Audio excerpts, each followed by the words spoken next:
hello and welcome. I'm Antika and welcome to our channel মিত্রহাট। তো আমাদের একটা বিয়ে বাড়ি ছিল কৃষ্ণনগর নদিয়াতে। কার বিয়ে? আচ্ছা দাঁড়াও বলছি। আমার মায়ের ছোট মামার মেয়ের। আর বিয়ে বাড়ির সমস্ত জায়গায় রেড থিমের ওপর সাজানো হয়েছিল।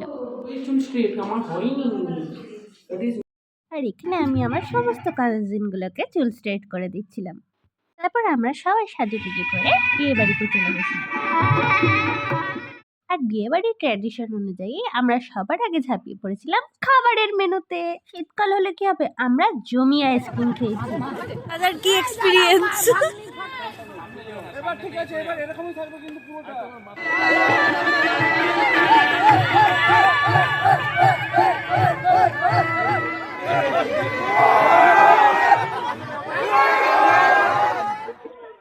তারপর রাত তখন প্রায় 12:30। আমরা বিয়ে বাড়ি থেকে বাড়িতে ফিরলাম। এটা যেহেতু মায়ের মামার বাড়ি, তাই মা আমাদের নিয়ে যাচ্ছিল পরের দিন মায়াপুরে। আমি এই প্রথম মায়ের মামার বাড়ি গেলাম, আর তার সঙ্গে মায়াপুরও কোনো দিন যাইনি। প্ল্যানই ছিল বিয়ে বাড়ির পরের দিন আমরা যাব সবাই মিলে মায়াপুরে। আগের দিন রাতে শুতে শুতে হয়ে গেছিল রাত তখন 4টে, তাই সকালে উঠতে একটু দেরি হয়েছিল, তাই আমাদের মায়াপুর যেতেও দেরি হয়েছে, তাই আমরা মন্দিরের ভেতরে যেতে পারিনি। সে যাই হোক, আমরা প্রথমে মন্দিরের চারপাশ ভালো করে ঘুরে দুপুরের ওখানে যে প্রসাদ দেওয়া হয় সেটার জন্য টাকা দিয়েছিলাম।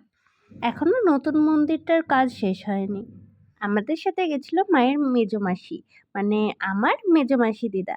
তিনি এবং মা মিলে আমাদেরকে ওখানকার স্টোরিগুলো বলছিলেন। চারিদিক ঘুরতে ঘুরতেই আমাদের 2টো বেজে গেছিল, আর খাবার লাইনে ছিল লম্বা লাইন।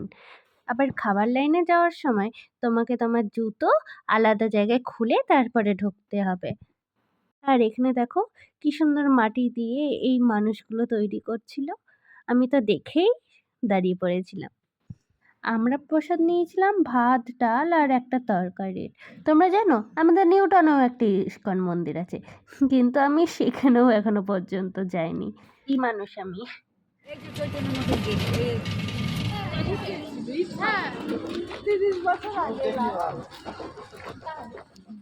আর এটা হচ্ছে মায়ের অ্যাকচুয়াল মামার বাড়ি, যেখানে দিদি এসছে, ভাইও একবার এসছে, আর আমি এই এত বছর পরে ফার্স্ট টাইম এলাম।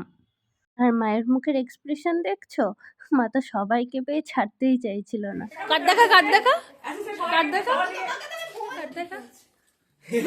That's it for today's video. চলো দেখা হচ্ছে পরের ভিডিওতে।